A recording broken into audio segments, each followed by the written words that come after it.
Dunyoda onadan keyin seni eng ko'p yaxshi ko'radigan, boshqacha sevadigan opa bo'lar ekan. Opa kim? O'zi kichkina bo'lsa ham ukasini beshigini tebratgan, unga alla aytgan. Opa kim? O'zi kichkina bo'lsa ham seni orqasida ko'tarib katta qilgan. Opa onasini kir yuvib o'tirganini ko'rsa, onasini oldiga borib, akasini, ukasini, otasini paypog'ini yuvgan odam. Opa kim?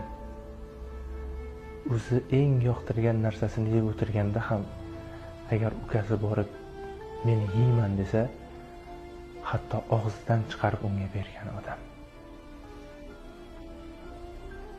Dunyo tashvishlarini deb ularni esdan chiqarib qo'yma. Opalarimiz sog' bo'lsin.